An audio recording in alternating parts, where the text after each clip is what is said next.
We're waiting on our county attorney, so we'll just go ahead and reconvene, and then we'll go to commissioner reports and comments. Commissioner Kiefer. Just one thing. I on Sunday attended the Sunrise Rotary annual auction and benefit dinner. I think they said it was their largest crowd to date, around 450 people, and great show out from the community. Some of the projects, they supported many projects, but the few in particular that stuck in my mind, the Boys and Girls Club, local scholarships, Micah's backpack, and that benefits different schools throughout the community in Washington County, not just Hagerstown, and shelter boxes, which is a neat concept. I think they cost around $1,000, but whenever there's a natural disaster or event somewhere, anywhere around the world, those shelter boxes can be deployed to help the local residents in that area kind of get through whatever that predicament might be. So lots of great programs that they support, local to nationwide and worldwide projects. So good job to the Rotary Club. So thank you, Commissioner Kiefer. Commissioner Myers. I attended Sunrise as well. It was quite an event. Some people dressed up there as some characters I was surprised to see, but they raised a lot of money and for a good cause. So thank you. Thank you. Commissioner Barr. Yes, last evening I had the pleasure of actually helping and serving at the Celebration Jubilee at the Salvation Army. There were several hundred children and their parents there, and they had games and opportunities to interact along with a small meal. And so George Street, West Franklin Street, and the surrounding areas there was quite busy with a lot of young children running to and fro and back up and down the street. And as I mentioned in the invocation this morning, I guess, is it tonight or tomorrow night in particular, many of our municipalities and the city of Hagerstown will be having trick or treat. There'll be a lot of children excited and running across the streets in the dark. And I just ask that all of us, including the citizens of Washington County, keep an extra eye out, slow down, and just be extra careful the next couple evenings. Thank you. Okay, thank you, Commissioner. For myself, I just want to thank the parade organizers for another wonderful county event this past Saturday evening, and got to ride with my fellow commissioners Kiefer and Mr. Barr, and we just had an awesome time going down through the parade route.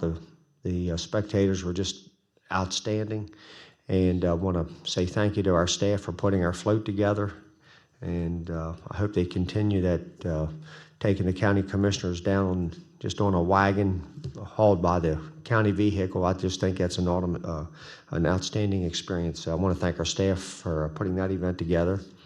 Also, last Tuesday night at the Morgansville meeting, what an outstanding turnout we had there. 70 to 75 people were in attendance for our meeting in the town of Morgansville.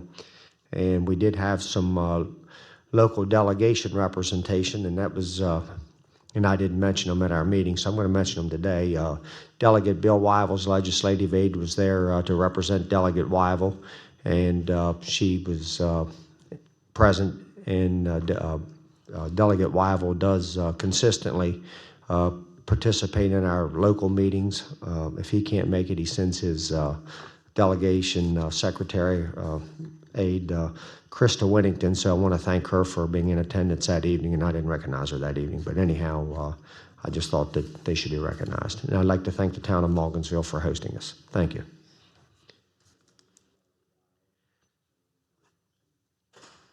Okay, reports from county staff. We have any staff in the chambers here today that care to provide a report?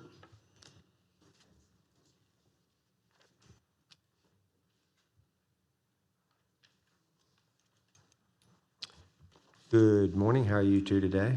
Fine, good morning. Scott Hobbs, Director of Engineering, and Andrew Eshelman is here with me. He's the Chief of Design. We'd like to provide you with an update in South County. It's been a few weeks. As most may be aware, last Thursday, Sandy Hook Road was reopened temporarily. The work in the first phase by the National Park Service was completed. We're now waiting to hear from them in the next phase. Wanted to share that. And we're also working with MEMA and NEMA throughout the process to recoup the funding throughout the process. So Andrew and I have been meeting with them weekly. There's a long process involved with documenting everything in regards to the scope of the projects, how much the costs are involved, and what we need to do as a county to get that reimbursement back. Typically, most of the reimbursement is the 75% share, so we're working towards that. Andrew has a few projects we wanted to provide the update with, so I'll turn it over to him. So as Scott mentioned about Sandy Hook Road, it was reopened Thursday on October 25th. So that was following the first phase of work, which was the debris removal. So during the present time, the county's initiated a stabilization monitoring and inspection plan. So we have eyes on the ground until such time that the permanent work can be completed. The Park Service is still evaluating various options, including wall construction and different stabilization plans for the face of the slope. And they're meeting with the Maryland Historic Trust to review some of those options this Thursday, so they haven't yet determined what their plan's going to be. So where we are right now is the phase 2 design work is ongoing. We're advocating as the county to keep that road open through the winter and minimize any future closure, which will be highly dependent on what option they select. Another project ongoing, Garrett's Mill Road Bridge. So construction work has started in the field. The contractor has initiated demolition and utility relocation work, and that work right now is going to be fairly intermittent. As they can do certain aspects of the project, they will do so. The actual bridge itself is a precast structure, so it's going to be manufactured off-site to kind of accelerate some of the concurrent work that can go on there and will be brought on. So we're still looking at anticipated completion by April of 2019. As another matter, the county has been working with DNR to secure an agreement for the use of the alternate old railroad bed there, and it looks like we're in the final stages of that for that route to be open for the public. At this time, we've placed some additional barriers and things at the request of DNR to secure that. It is a gravel road, will remain such, and so there may be limited work that can be done to keep that road open during snow events and whatnot, but it'll be there as a secondary route. As far as Chestnut Grove Road, that project itself, the culvert was completed, the road reopened back in end of August, but we have a number of follow-up items to complete there with that project, punch list things, and including the disposal of the excess fill material. So we continue to see work going on around there. The Highway Department's completed a culvert replacement on Chestnut Grove Road near the John Brown Farm, and we also have upcoming structures to replace on McCoy Road near the site and the replacement of the haul route structure. The final project I'm going to touch on is Back Road. That project, we've been working with FEMA to submit what is a mitigation funding proposal. So generally, FEMA will reimburse you for an in-kind replacement of what was damaged. We've had a number of instances where that location's been damaged, and we were pursuing a plan to make some improvements there, including the addition of a second drainage structure and construction of a more durable concrete road. So the proposal will double the available federal funds for that project, and we received preliminary approval from FEMA for that, and we were looking to issue a design build invitation to bid in the next few weeks to start on that project. Any questions? Questions, comments from the commissioners? Thank you. Have any other staff members in the chambers care to provide a report?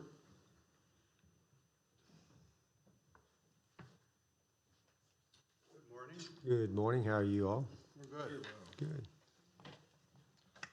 Dan DeVito, Director of Environmental Management, and with me I've got John Swagger and Alex Reed.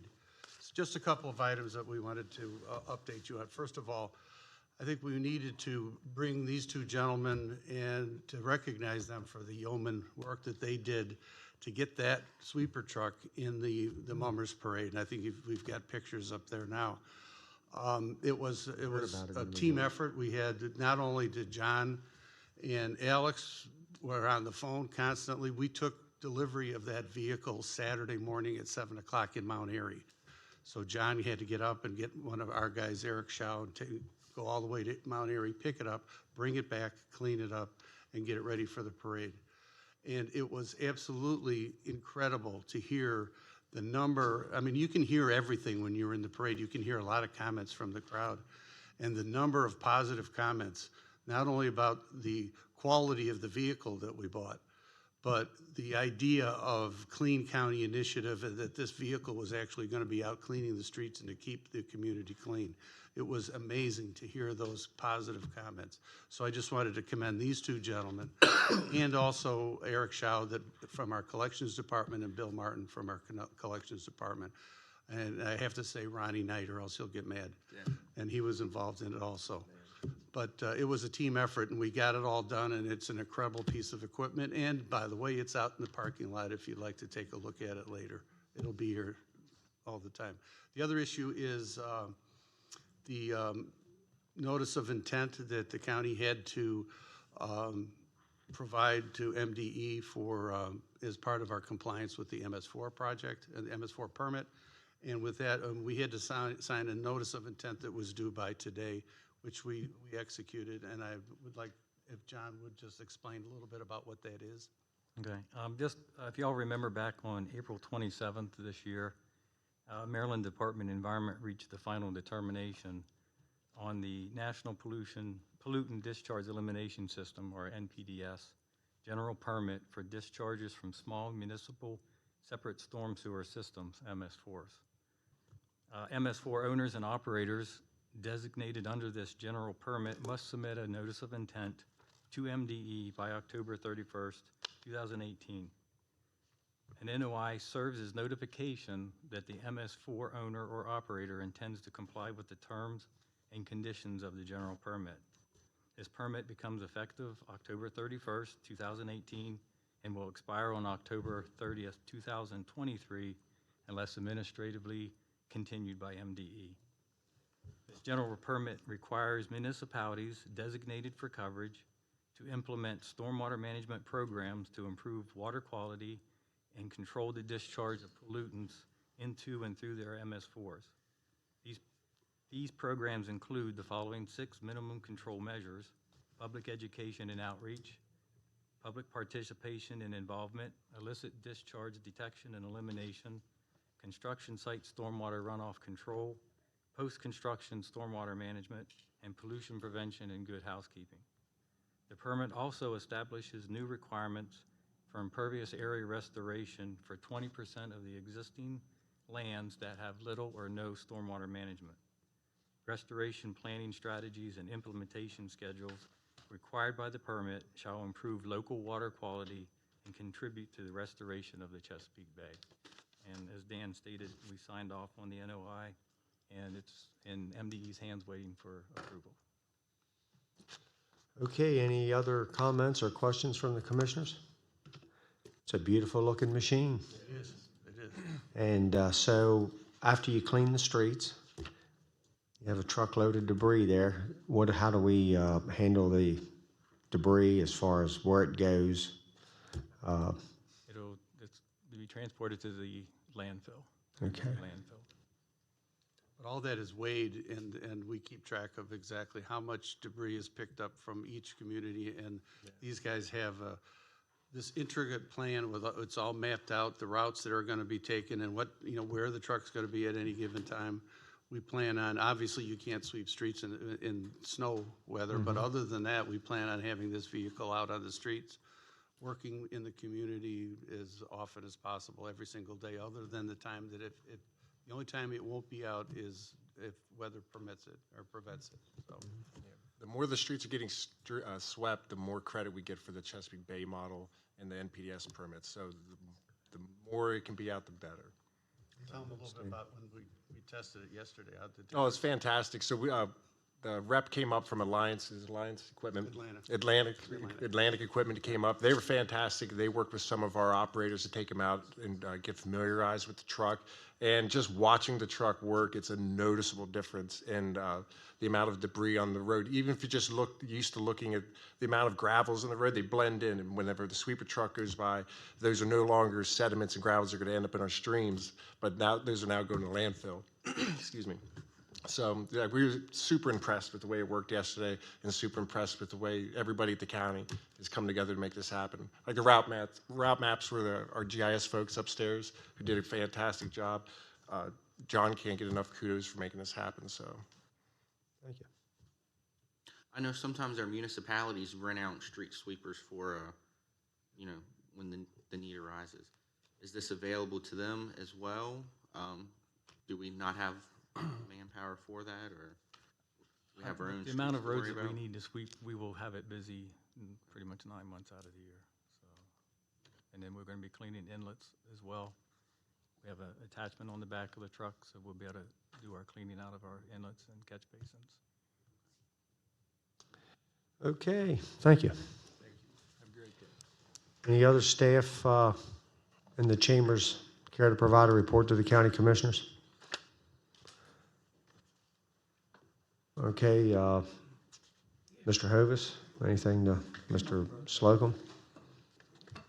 Just, again, to reiterate, millions of dollars in other jurisdictions is tens of millions, hundreds of millions of dollars is being spent, and several years ago, hundreds of millions of dollars were presented to the former board that it would cost to address the MPDS, and this is a collaborative effort among staff all the way from PR and marketing to engineering to, as John said, GIS to environmental management, to address something in a highly positive, curative fashion that will clean up the streets, but also address the MPDS.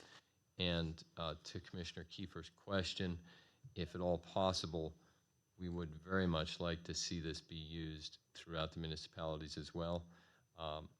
We have to meet the permit requirements. What I'm hoping is that we'll get our own streets clean enough that we can then go out and do further work in the municipalities, because I'd really like to, I know the mayor is here, Williamsport, we'd really like to team up with the city and the other municipalities to work with them, absolutely.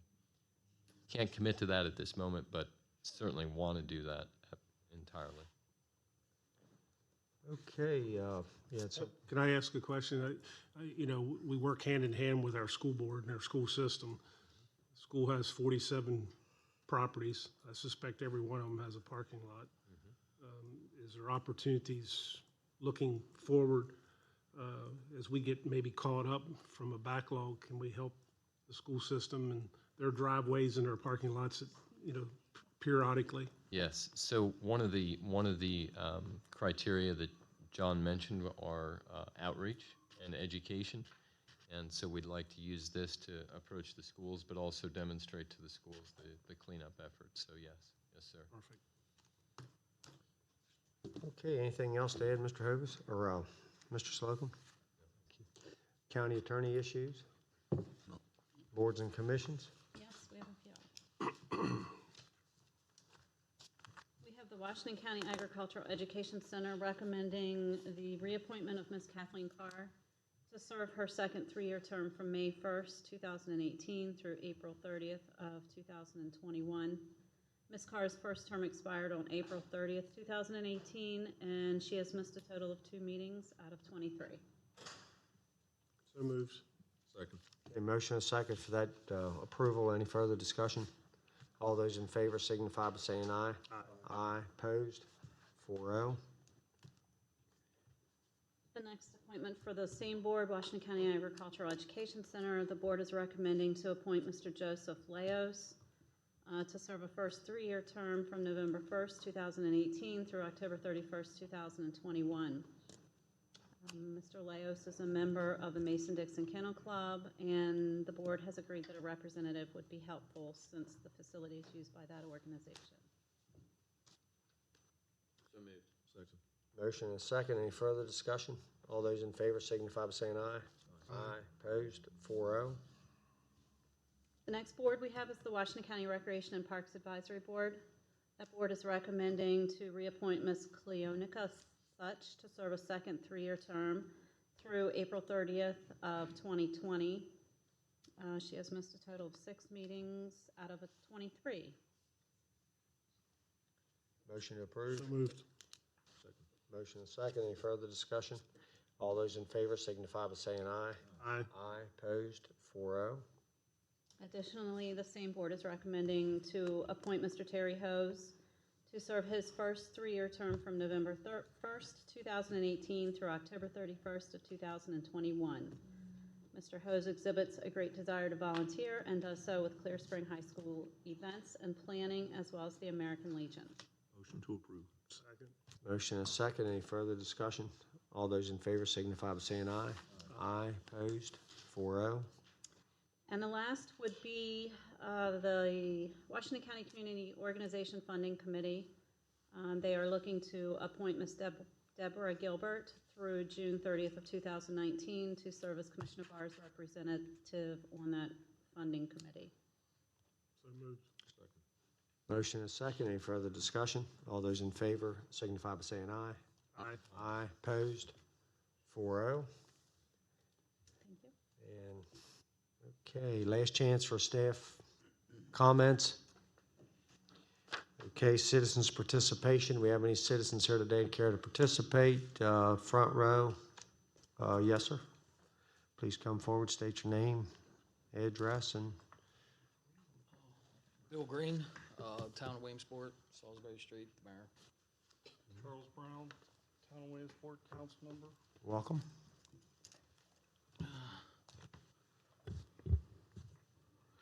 Okay, I want to thank you all for allowing me this opportunity today to address an ongoing issue for 20-plus years between the town of Williamsport and the county. In 2014, county staff, along with town staff, had walked the town limits and counted EDUs throughout the town. As a result, it was determined by the county that the town possibly owed $800,000 for EDUs.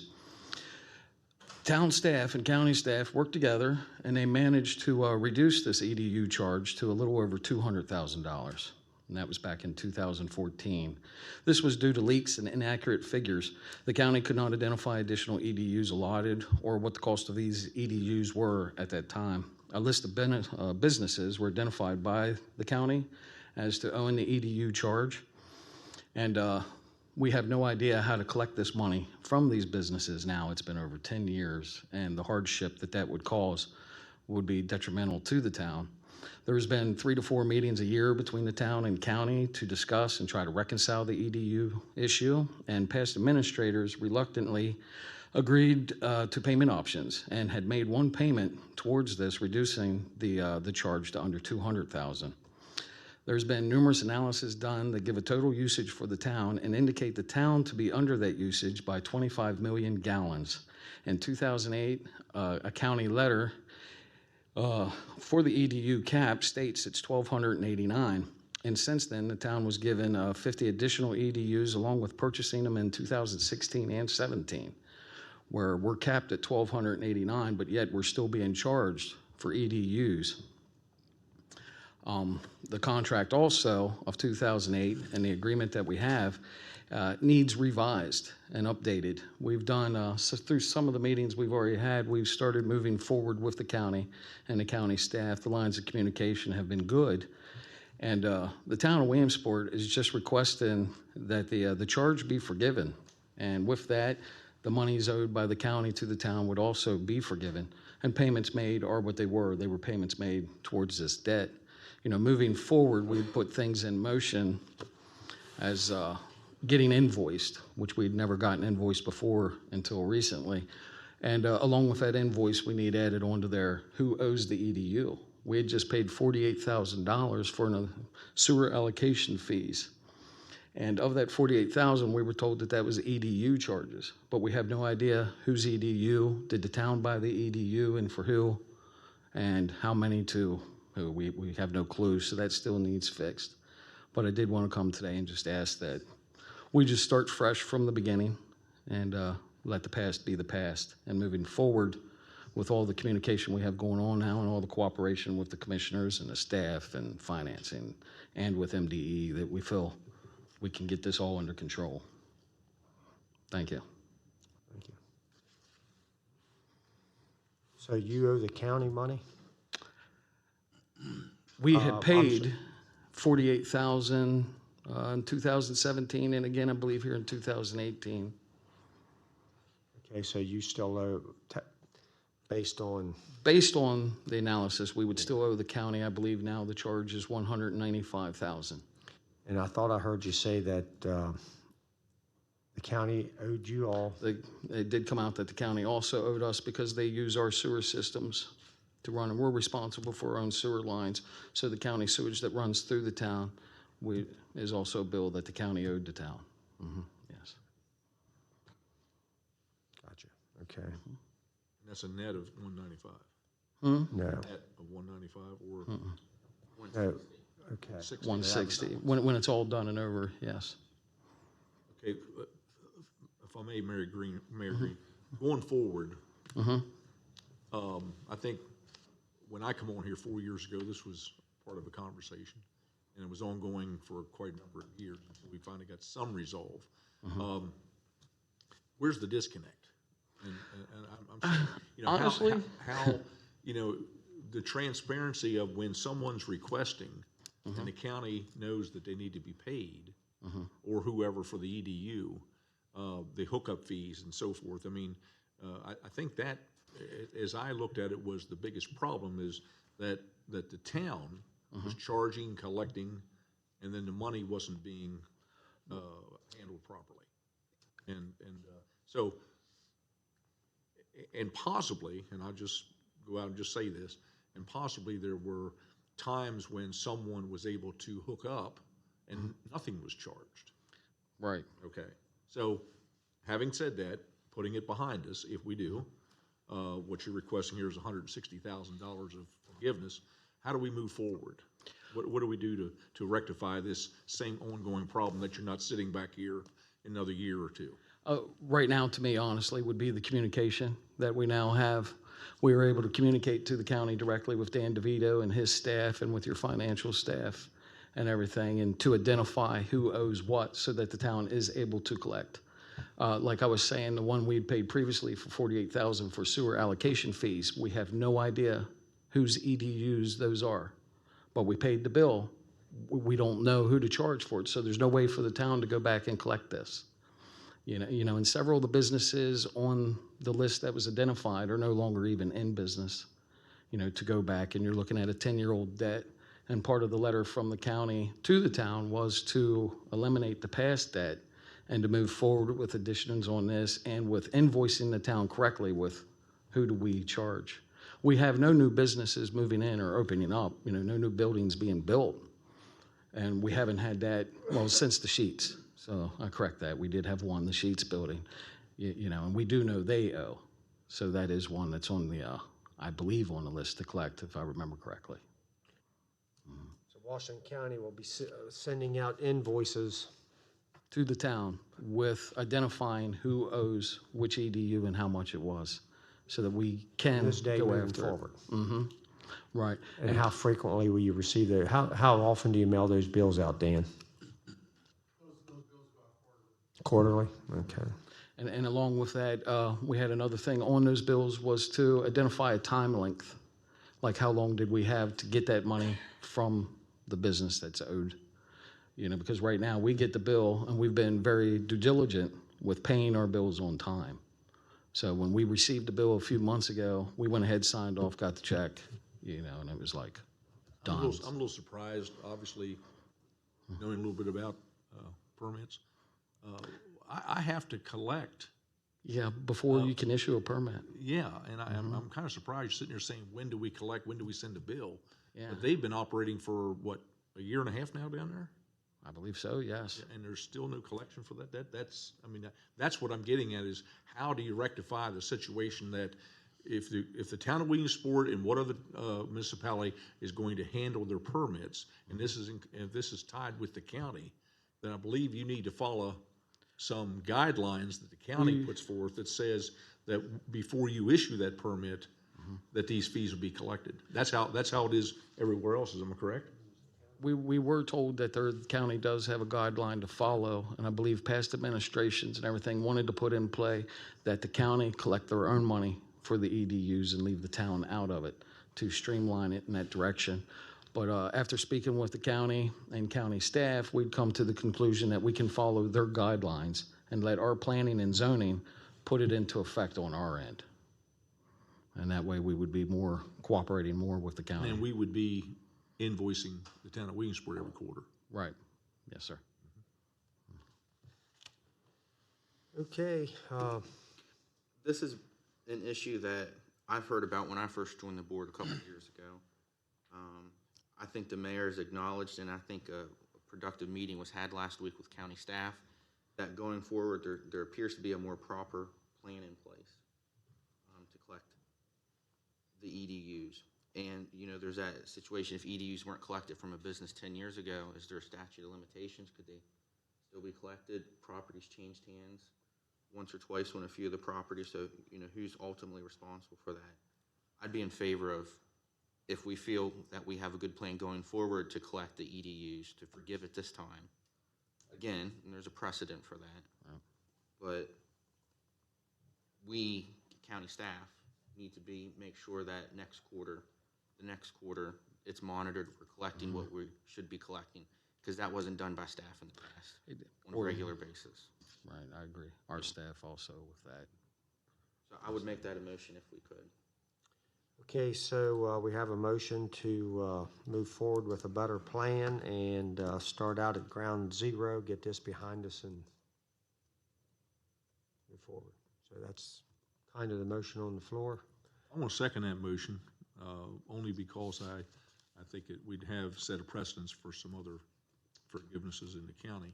But I can't say enough of how I would say by the county back through to Dan DeVito, is that we as the county need to be a little more forceful, and I'm saying collecting it on the front end.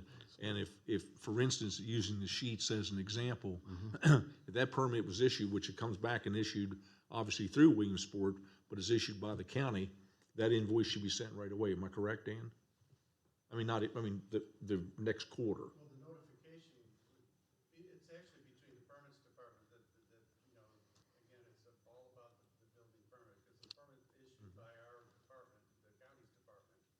So now that we have a report that goes back to them, tells them exactly what new EDUs and everything, so everything should be above board for now, and there should be any more surprises, it should be. Right, and Lines of communication are open completely.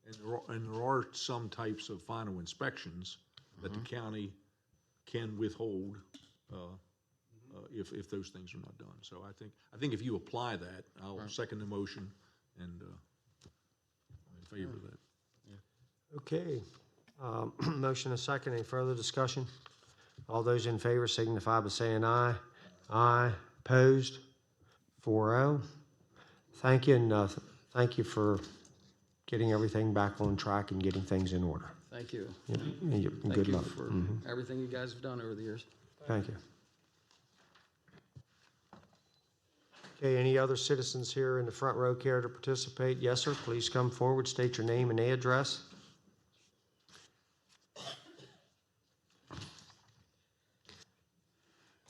Good morning, members of the County Good Commissioner. morning. James Devine, Post Office Box 2217, Hagerstown, Maryland.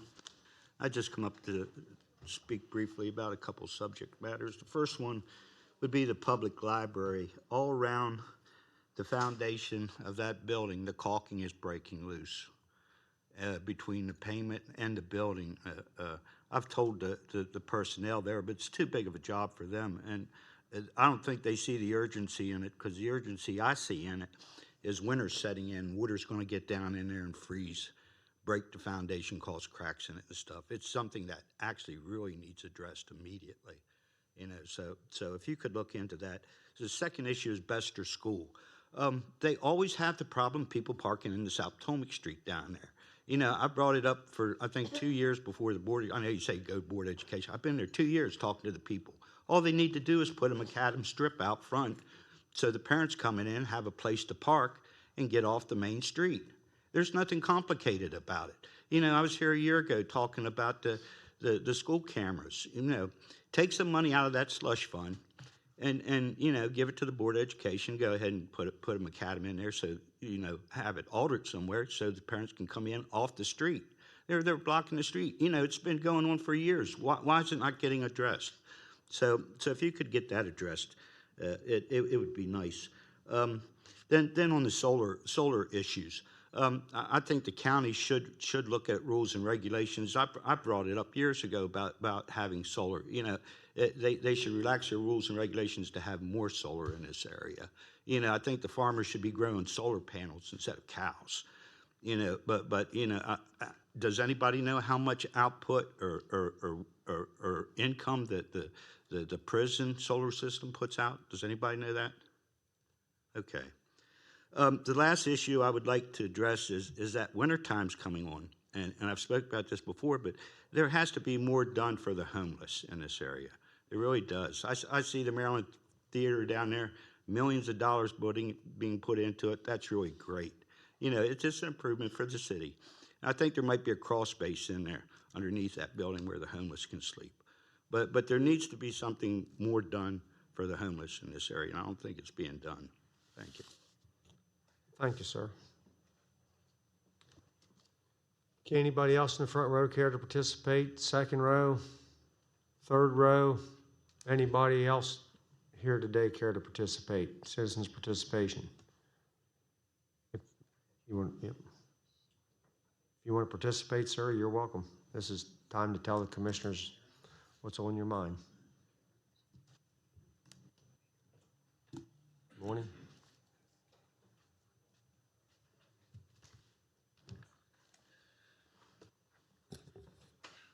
Good morning. My name is Joseph Jefferson, 1321 Glenwood Avenue here in Hagerstown, Maryland. I'd like to thank everyone for extending me some time to be here this morning. I think many of you may know me or may have heard of me. As of this past cycling season, I was the director of operations for the United States Amateur Cycling National Championships, which took place in Washington County this past July. My involvement in cycling extends throughout the 1980s. My very first job upon graduation, literally the day that I graduated, I walked from North Hagerstown High School down Prospect Street and met Mike Middle at Hub City Cycle. And on that very same day, I began working at Hub City Cycle. Shortly thereafter that, I got to witness a cycling event that took place down on Baltimore Street and on Summit Avenue that was promoted by the local club. From that point on, I was somewhat involved in the sport of cycling.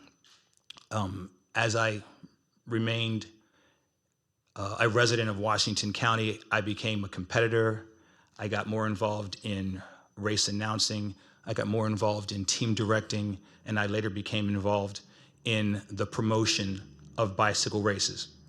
The organization that I'm currently involved with now, the Antietam Velo Club, promotes approximately 5 cycling events in Washington County every year and has done so since 2005. With that being said, I'd like to think that I have a wealth of knowledge as it pertains to the promotion of cycling events, and I like to think that the organization that I worked with this past national championships, which is the Convention and Visitors Bureau, found it necessary to have me as part of their organization because it was their words on August the 3rd when they wrote an email to USA Cycling that said specifically this: if it wasn't for the work of Joseph Jefferson, we would not have had a bid package and we would not have had a race. His work will help to build a culture of cycling in and around Washington County long after his work with the national championships is through. They would hope that the members of USA Cycling would be cognizant of my work and appreciative of my efforts as we moved forward with the preparation for the 2019 national championships. These are the words from the leadership of the Convention and Visitors Bureau sent to USA Cycling on August the 3rd at 10:19 a.m., less than 1 week after the conclusion of the 2018 national championships. On September the 26th, I was informed that the Convention and Visitors Bureau was planning on moving forward with a new director of operations for these championships. And it was my understanding at that point in time that this decision was made because there was no one at USA Cycling who supported me as being the director of operations. That message was refuted on the very same day by members of the Convention and Visitors Bureau staff who were in attendance at a conference call that took place on September the 6th. So I want to recap some things before I move forward. On August the 3rd, there was an email sent to USA Cycling which praised Joe Jefferson as the director of operations.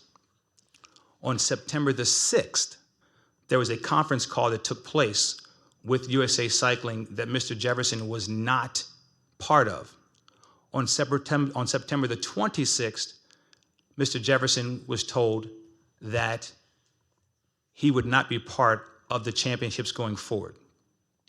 This person who was considered an integral part of the team, this person who was considered the person who was going to be building a culture of cycling in the county, this person who they looked forward to working with in preparation for the 2019 championships, was not involved in any meetings with USA Cycling and was not informed of any meetings with USA Cycling up until after speaking with the leadership from the Convention and Visitors Bureau on the 26th.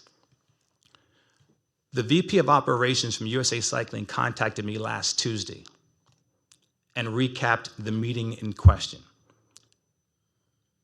Mr. Chuck Hodge, the VP of Operations, has indicated to me that during the meeting on September the 6th, there was never a discussion about replacing me. That meeting took place to address any deficiencies with respect to the logistics of promotion and anything that needed to be improved going forward. There was never a time in which replacing Joe Jefferson as the director of operations was ever discussed. So there's a narrative that is not necessarily accurate. There's been meetings that have taken place that have excluded me. And I want to make this clear. Every course that has been part of the national championships is a cycling course that has been created with my organization as the Antietam Velo Club in the past, created in hopes to secure the bid for the national championships, or created through my work with the city to have other events that I've done within the city. There has never been a time in speaking with anybody from the Convention and Visitors Bureau prior to September the 26th in which someone indicated to me that they might be going in a different direction, that we have plans on going in a different direction, that my work prior to that was just for 1 year. In fact, I have documentation that says to the contrary. My concern here is that someone thinks that it would be appropriate to not include me in any discussions regarding cycling, to move forward and promote events on the courses that I have been integral in creating without my involvement. And to date, no one has spoken to me to address any questions, any concerns, anything to critique the work that I have done up until this point. This is a very, very concerning thing to me based on my expertise with respect to competitive cycling events and promotions. It's very disrespectful to me with respect to the kind of work that I put in to helping to bring the national championships to Washington County. And again, I want to leave you with this reminder.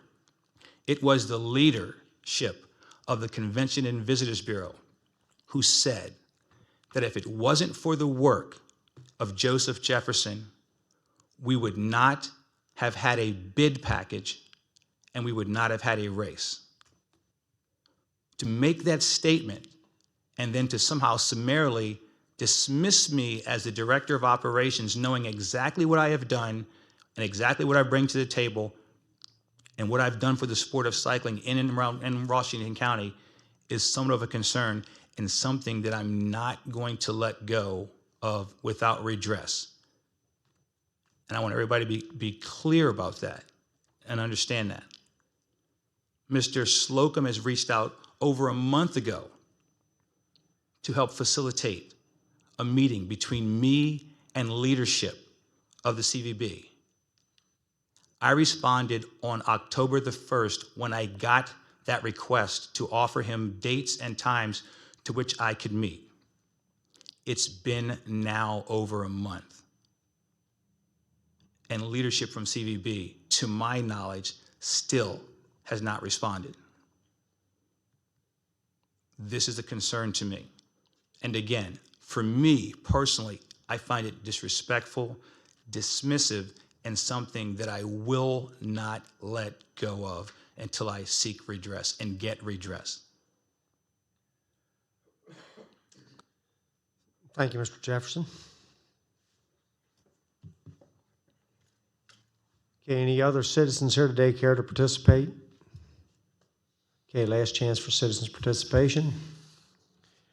Okay, that concludes citizens' participation. Moving forward to the general fund contingency grant request, Keysville Community Center, Ms. Buchanan and Mr. Williamson.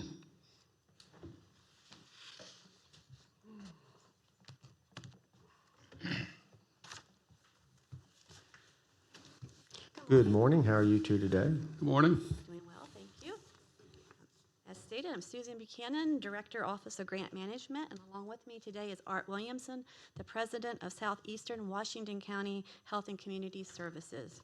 We're here this morning requesting a motion to approve the request for the general fund contingency funding from Southeastern Washington County Health and Community Services in an amount to be determined today for direct expenses associated with the Keedysville Community Center.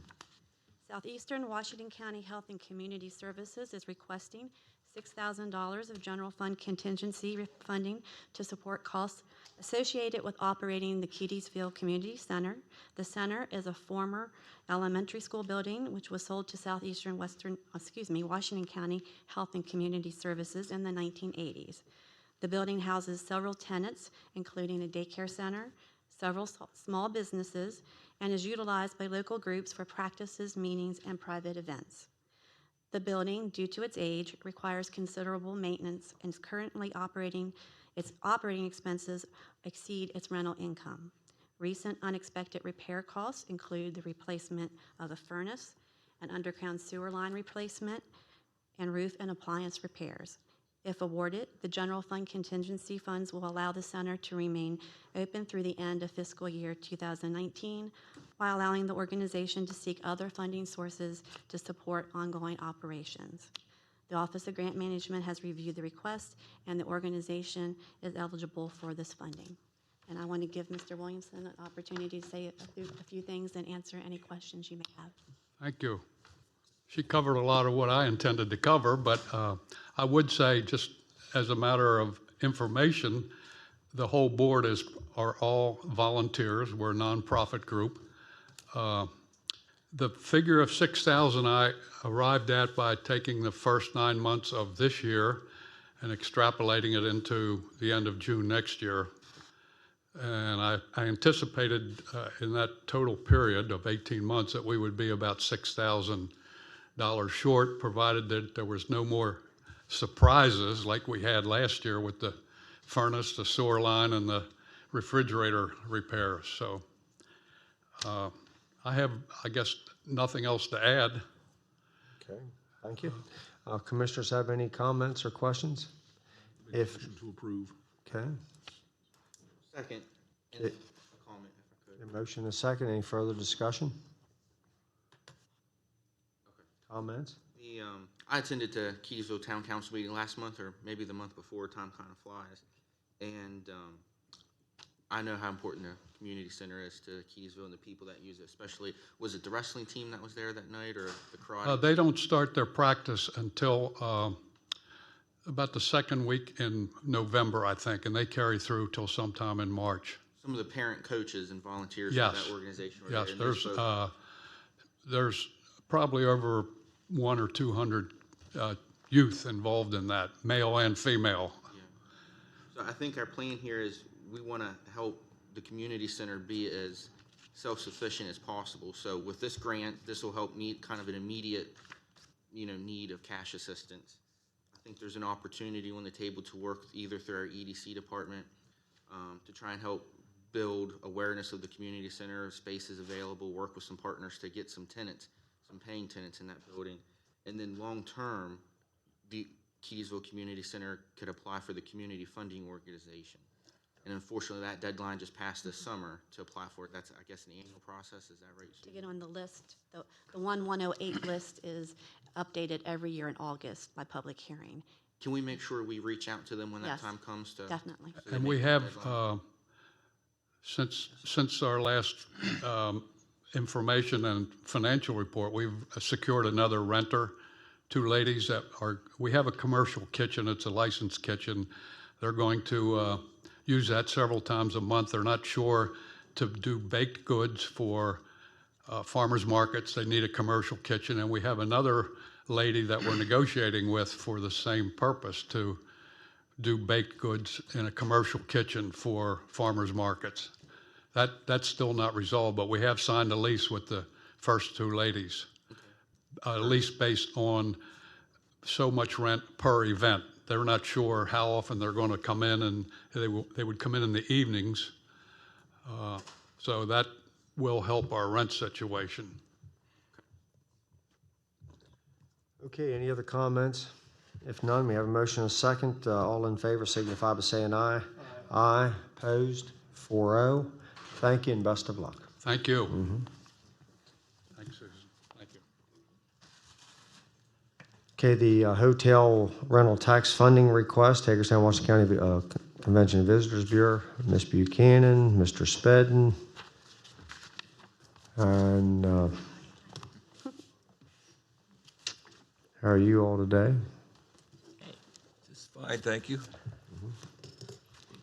Morning, again. Morning. Morning. Susan Buchanan, Director, Office of Grant Management. Along with me is Daniel Spedden, President, Hagerstown, Washington County Convention and Visitors Bureau, and Mr. Al Martin. And you're The treasurer, volunteer treasurer. We're here this morning requesting a motion to approve the request for hotel rental tax funding from the Hagerstown, Washington County Convention and Visitors Bureau, and the amount to be determined today for direct expenses associated with the USA Cycling Amateur Road National Championships to be held June 20th through 23rd, 2019. This is the second year that Washington County has hosted the USA Cycling Amateur Road National Championship, a nationally recognized event that is expected to bring economic benefits to our region. As a host community of the USAC Championships, the region can anticipate increased visitor spending on lodging, food and beverage, gas, and amusements. The USAC Championships will also generate labor income in the hospitality, transportation, government, health, waste, insurance, emergency services, construction, and utility sectors.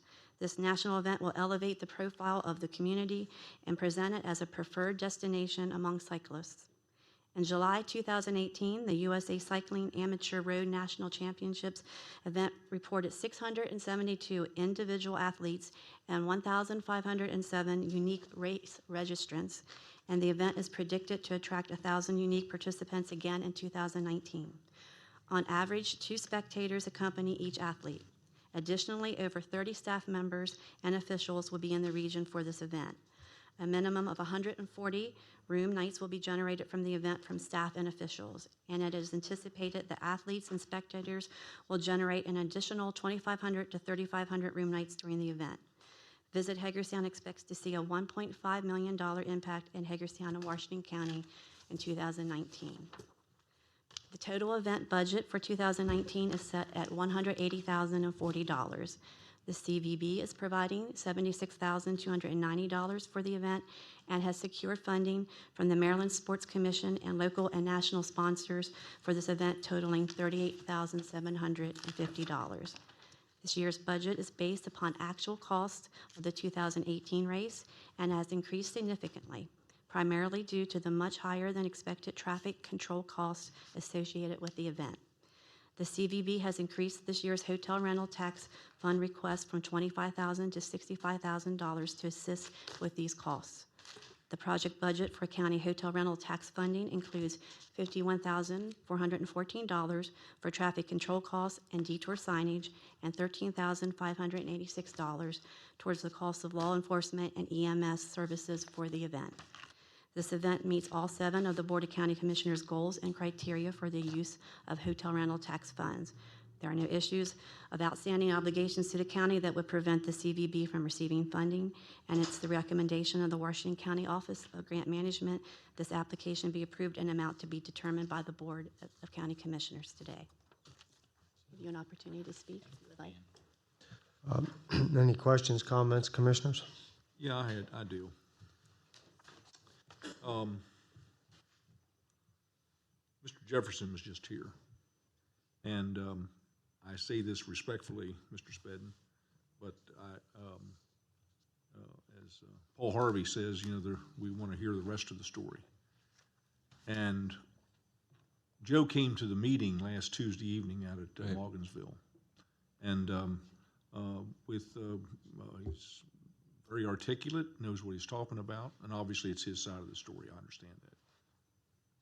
But then he sent me quite a number of emails, and irregardless of what you told us, I read in this not a signed contract for 2019. I think that's how you basically presented it to us a couple weeks ago, and I agree with that. However, there's enough here that makes me believe there's intent. And there's intent this gentleman does know what he's talking about. USA Cycling thinks he knows what he's talking about. He's, to his own acknowledgement, says that, you know, he has done nothing but this all his life from high school. But I read over the memorandum of understanding, and it goes down to say, you know, I'm not going to read all this, but it acknowledges his credentials. So he was good for something in 2017-18. Am I correct? Yes. Okay. Now all of a sudden, not only do we have, according to everyone's account, even you all three standing up here, sitting here this morning, a very successful race, but you want to have another one, and you want to spend a lot of money doing it. But at the same time, during this period of time, you write a letter to USA Cycling that says couldn't have done it without him. We couldn't have done this without this guy. And I think his goal was to establish himself as Washington County's individual who heads up and knows a little bit. He's our specialist. He's our go-to guy that knows how to run cycling. And I see here what he gets for his payment. And I don't know what the problem was, but I believe before I'm ready to have any participation and approval for this, and it can wait 2 weeks because we don't meet next. But I think that just as Mr. Jefferson said, there needs to be something resolved. And I think that resolve needs to be in this budget before we move forward. That's where I'm at on this. So I'd like to see that done. I think we owe it to Mr. Jefferson. I think we owe it to Washington County to get this right. Don't you? Yes, sir. Okay, any other questions, comments from the commissioners? Okay. In your report, you had mentioned, I thought, some contributions from the state level. From the Maryland Sports Commission? Yeah, okay. Local contributions. Have there been supporters from our local community? We received cash sponsorship in the amount of $13,750. And then we received an enormous amount of in-kind contribution from Manning Media and the Herald Mail. The amount of media attention the event got was amazing. So much so that Google alerted us on July 28th that our website was just blowing up with hits it had never had before, proving to me that the work of Herald Mail and Manning Media really had an impact. So in addition to the $25,000 from the Sports Commission, we've got just under $14,000 in cash sponsorship and probably close to $40,000 in kind. And then you all were very kind to support us for the first event, and that certainly enabled us to be able to pull this together. Probably, as Susan mentioned, our one big unexpected expense was the extent of the traffic control issues, particularly with closing down a state highway in South County, Route 67. But quite frankly, the feedback we've gotten from the racing community is that was probably one of the most stunning venues that they had ever experienced. And it certainly put our county and the beauty of South County in that wonderful setting as something the whole country and world could see. We are not, excuse me, an event management organization, and this is a large stretch objective for us. And while we're busy doing this, I feel like sometimes we miss out on other opportunities. So it's really important for us to get your support for the event, especially the cost of it. We're moving on from next year's USA Cycling event to the World Canal Conference, and I know you're aware of that. We announced it a week ago. And the Maryland Sports Commission, which is a great partner in this, and they brought the bid package to us for this race. My instruction to them for this year was to find us a fishing tournament so we could highlight all of our beautiful river access along the Potomac. So I'm hoping to move from that World Canal Conference into that realm. This is new territory for us in managing events, and quite frankly, now we're just not built for it. So, like I said, it's a stretch objective for us. I will share, I think, the economic impact to the community of the event. You can see that in the supporting information on the grant application. And anecdotally, we'll talk in a few minutes about the annual report.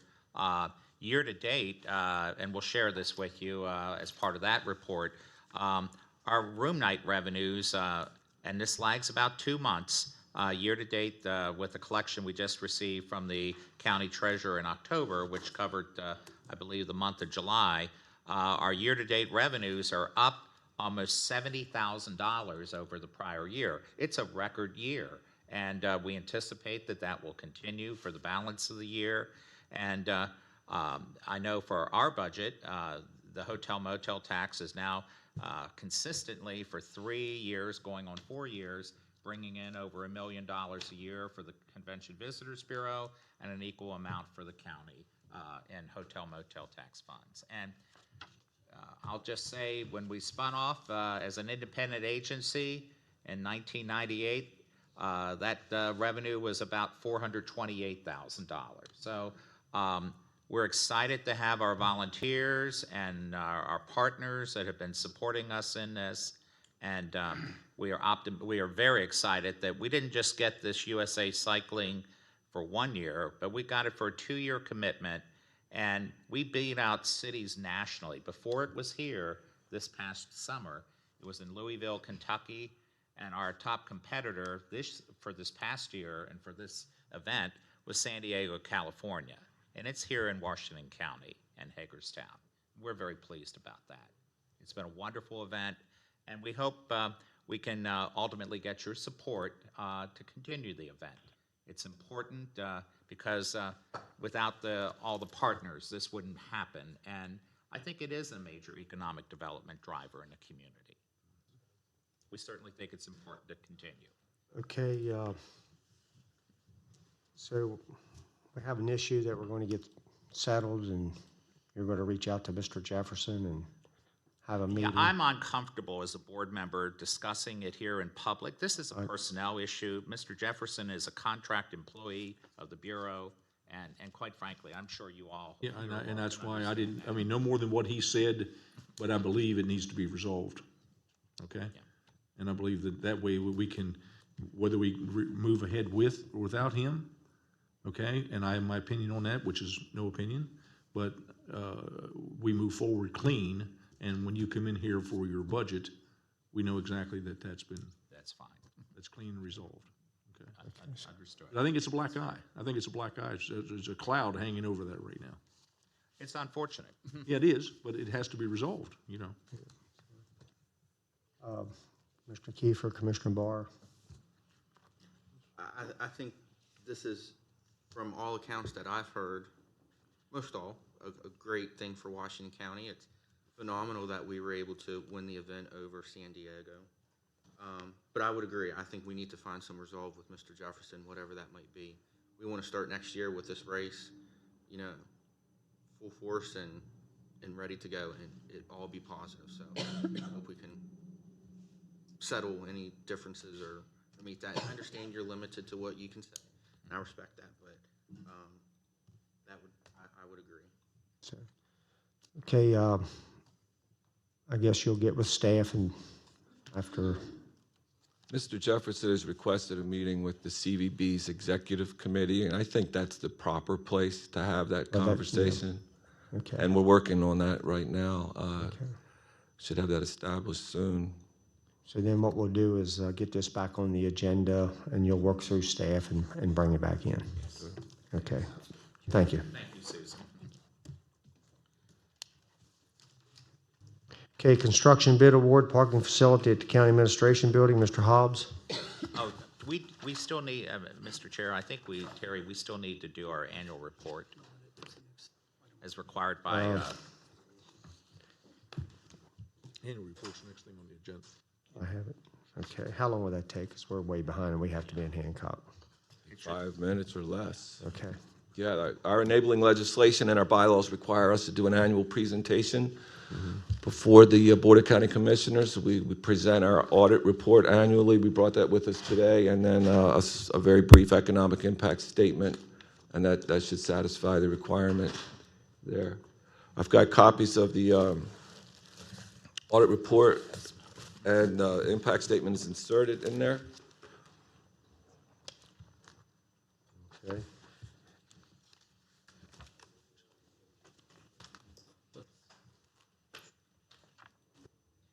Thank you.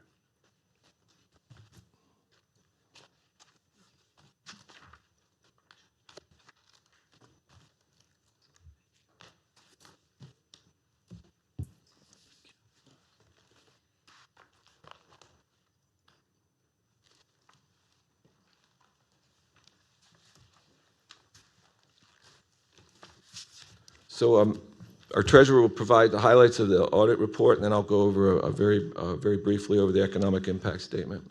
in the interest of time, I'll just summarize in a minute. The audit report is a clean opinion on page 1 and 2. Page 3 shows our comparative balance sheet. And the good news is that we had a great year. Our net assets rose by about $60,000 for the year to $284,000. Liabilities up a little bit due to some deferred income. Part of that was the money that you gave us towards the road race that we carried over after December 31st to fund this summer's race. And then our unrestricted net assets or net worth basically went up, you can see, about $20,000. Page 4 shows the highlights of those changes. You can see our revenue up a bit over last year. Room night lodging taxes being about $1,028,000. Expenses about the same, down a little bit. And instead of a decrease in our net assets of about $27,000, this year we had an increase of about $20,500. The other highlights are shown on in the report. The one thing I do want to point out in the notes on page 8, people ask, well, what are you spending on administration? What are you spending on direct programs impacting tourism and supporting events in the community?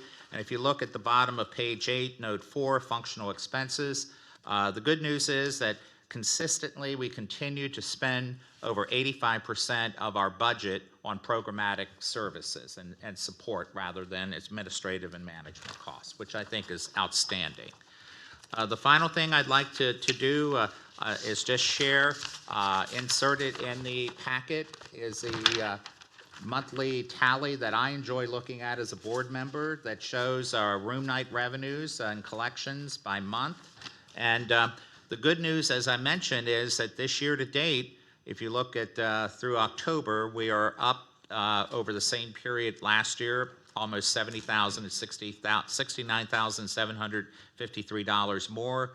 And our revenue, we were concerned that after the 150th anniversary of Antietam, we would see a drop-off.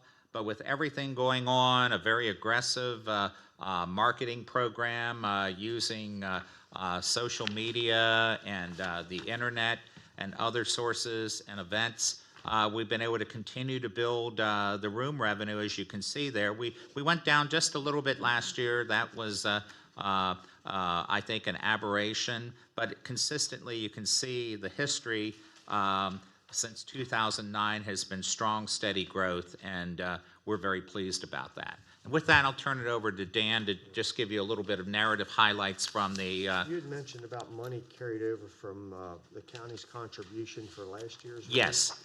Where was that located? Okay, if you look at the balance sheet back on page 3, it's shown as deferred income or deferred revenue. And you can see the year before in 2016, that was $24,000. This past year in 17, it was $59,298. That $25,000 was part of that. And what that means, Commissioner, is that you had given us in advance $25,000, and because it was not related to something we had spent in our calendar year 2017, that was shown as like a customer deposit, much as a customer, you place that money, we have it like deposited with us like in a bank, and then it was carried forward into 2018 to be used for the intended use to support the event. You're talking about the cycling event. Yes, the cycling event. So that's what that was. You'll have 59,000, and then you also had a request today that had nothing. Well, that money was spent this past summer on this past summer's event. Unlike the county's fiscal year, that is the June 30th fiscal year end. So the $59,000 is not in your bank account? No. and the portion of that related to the event was spent this past summer to help support the event. Which is why we're asking for new money for next year's event. Okay. So we hosted 1.275 million visitors last year, and that is the 5th year in a row of growth in that area. We reached a milestone last year when lodging topped $40 million, and it topped $40 million again for the 2nd year in a row, a milestone I hope that we sustain for a long time. Food and beverage is the #1 recipient of our tourism dollars. $257 million in direct spending are dropped by those 1.2 million tourists. We have experienced 5 years in a row of job growth above 2%. We now employ 5,203 people in tourism. 7.8% of the county's workforce is employed in tourism, and it's growing by over 2% a year. This economic impact statement was created by Tourism Economics, an Oxford economics company. Every DMO in the state, myself included, participates in the cost of that statewide study. What you're seeing in those 3 pages is Washington County's excerpt from that 150-page report. Okay, any questions, commissioners? If none, a motion to approve, accept the annual audit report. To approve. Second. Motion is second. Any further discussion? All those in favor signify by saying aye. Aye. Opposed? 4-0. Thank you. Okay, thank you, and we look forward to coming back then. Thank you. The federal and project funding, Mr. Hobbs.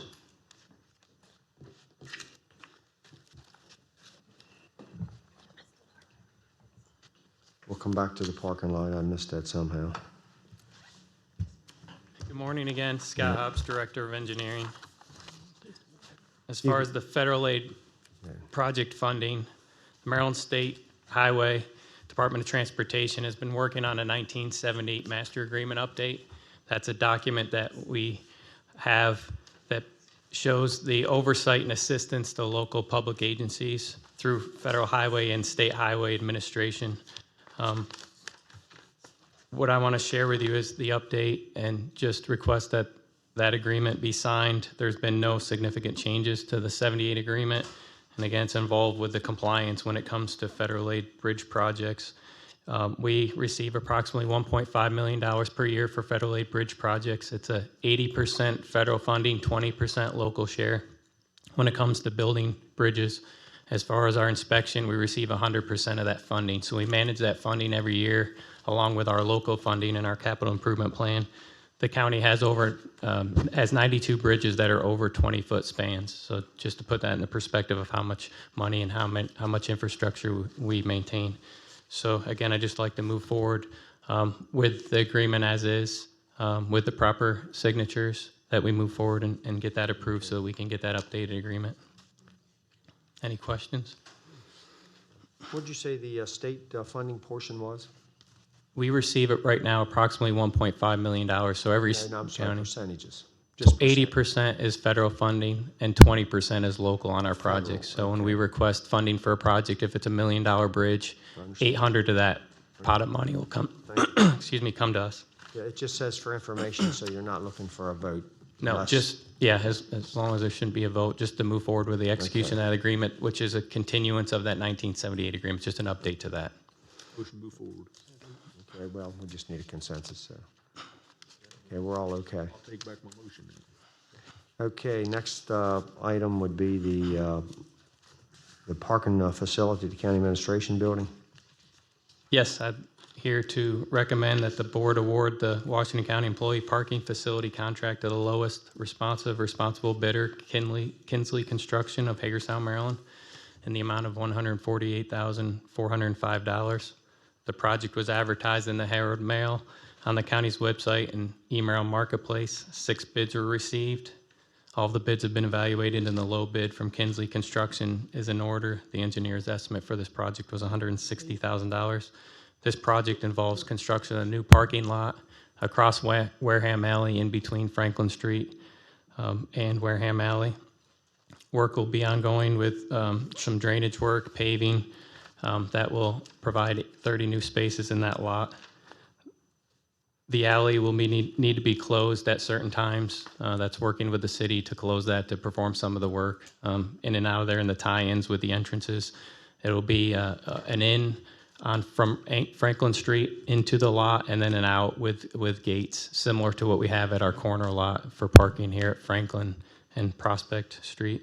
This is a 35 consecutive day calendar project. The work is anticipated to begin on or about November 12th, and that's the coordination with our lot in here behind, where we're resurfacing the lot directly behind this building. We need to coordinate the parking from the gravel lot to this lot, so that's the schedule, is coordination with that. Liquidate damage in the amount of $250 per day for work beyond that. This is a budgeted capital improvement plan project. So with that, if there's any questions. Motion approved. Have a motion and a second for the approval of the recommendation. Any further discussion? All those in favor signify by saying aye. Aye. Opposed? 4-0. Thank you. Thank you. Okay, next is the enhanced nutrient removal at Washington County's wastewater treatment plant. Mr. Bradshaw.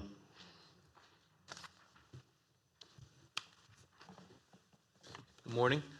My name is Mark Bradshaw, Deputy Director of Engineering Services. We have on the agenda a change order, but I'd like to withdraw my request at this time and bring it back in 2 weeks. Perfect. Thank you. Commissioners okay with that? Thank you.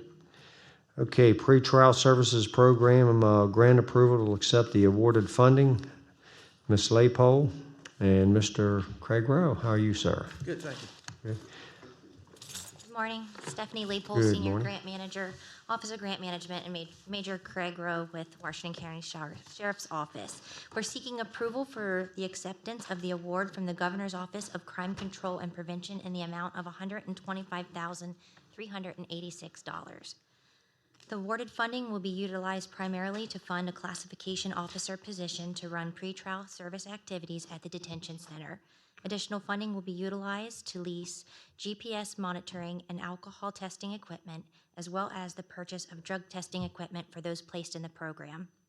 With at least 35 participants on pretrial supervision, the detention center will reduce food costs by $58,943.85 and medical expenses by $17,501.75. The pretrial supervision fee will be $35 per week for a total of $63,700 in revenue. The Office of Grant Management has reviewed the grant funding guidelines. Matching funds or in-kind support is not required, and there are no unusual conditions or requirements associated with the grant. The combination of reduced fees and revenue will provide $140,145.60 to sustain the program. Are there any questions? If none, motion to approve is presented. So moved. Motion and second. Any further discussion? All those in favor signify by saying aye. Aye. Opposed? 5-0. Thank you. Thank you. Presentation of Farmer of the Year 2018-2019, Miss Leslie Hart, Miss Susan Small, Mr. Norris, Mr. Spickler. Have a full house here. Well, Good morning, Leslie Hart, Washington County Department of Business Development. I'm here today to announce officially the Farm of the Year for 2018 through 2019. Washington County has a rich agricultural heritage, which is embedded in our county, along with the dedication to the agricultural industry and a strong commitment to the community. Production, conservation, preservation, community involvement, and dedication to farming and agriculture is the gold standard for this award. This program has been in existence since 2011 and has showcased the grain, dairy, vegetable, value-added equine, and winery industries to date. I'm thrilled to announce the 2018 and 2019 winning Farm of the Year, Star Equestrian Center. The winning farm showcases excellence in agriculture and promotes a greater understanding of the challenges faced by the agricultural community. Star Equestrian has been operating over 20 years and is healing our community by using horses. Star Equestrian has been instrumental in rehabilitation for Star community members with limited mobility, and through Horses for Heroes, a veterans program to assist with chronic, debilitating symptoms of substance abuse and PTSD. Broken bodies in need of strength heal through the dimensional movement felt while riding, and those locked in despair are impacted by the unconditional love and bond from the Star horses. Additionally, the Character Reigns program focuses on at-risk youth to teach integrity and trust. These are just some of the highlights of Star Equestrian. Their dedication and commitment to the community is endless. The power and strength of the horse is utilized with therapeutic and recreational riding classes. A horse can see into the soul, and connections to horses are the building block for recovery of the body, mind, and soul. I'd like to bring up now Jenny Reed and her crew and congratulate officially Star Equestrian Center.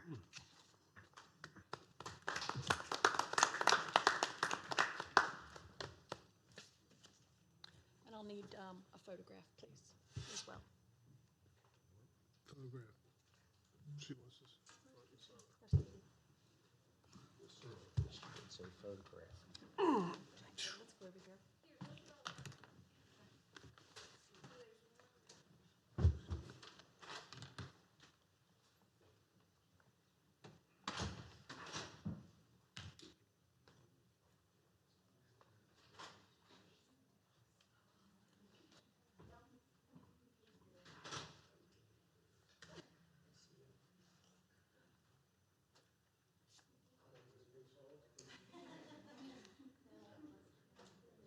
Okay.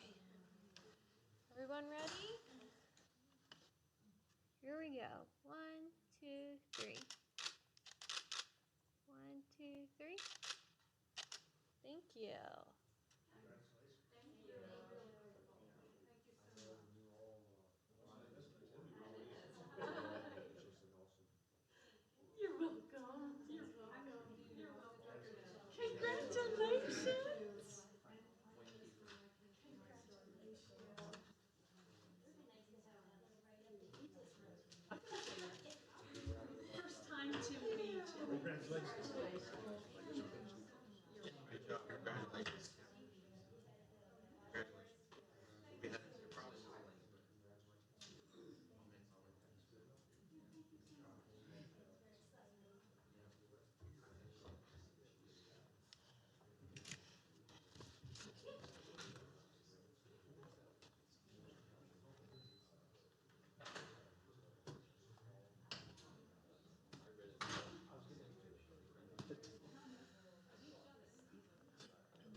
Did they approve everything?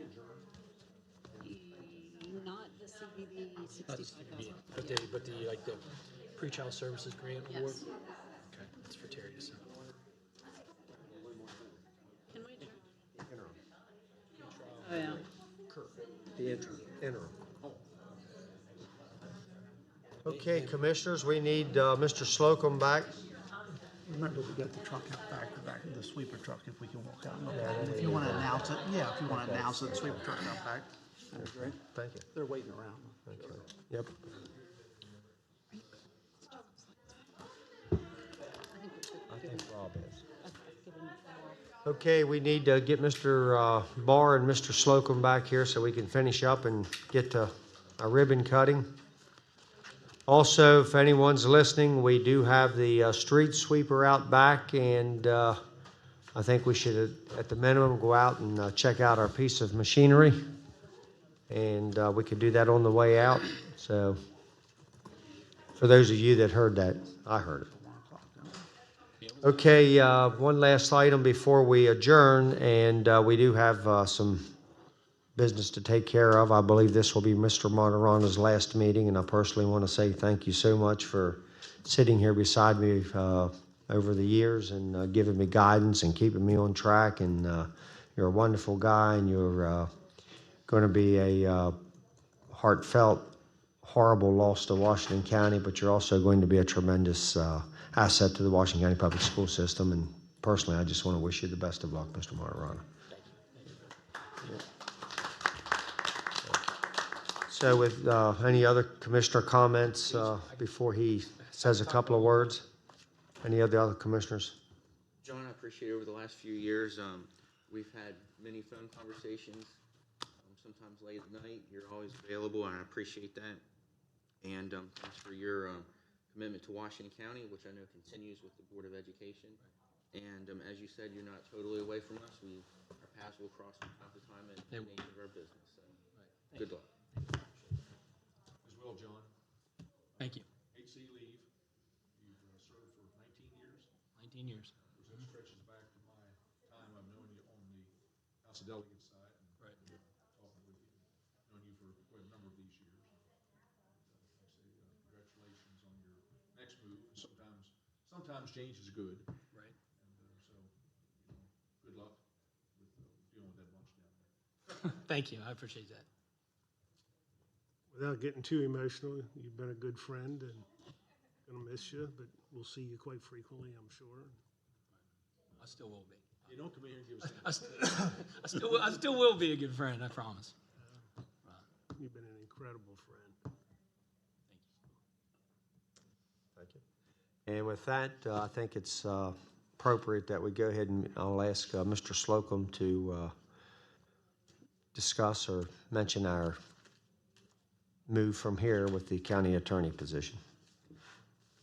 First, I'd be remiss if I didn't say to John, I think one of the testaments to his character is he showed more emotion over the fact that he recently lost his pet, his dog, and what a true spirit and sport John is, and genuine, extremely genuine is what I would say. So thank you, John. It's been a pleasure working with you. The 16 years that I've worked with you, that you've been here 19.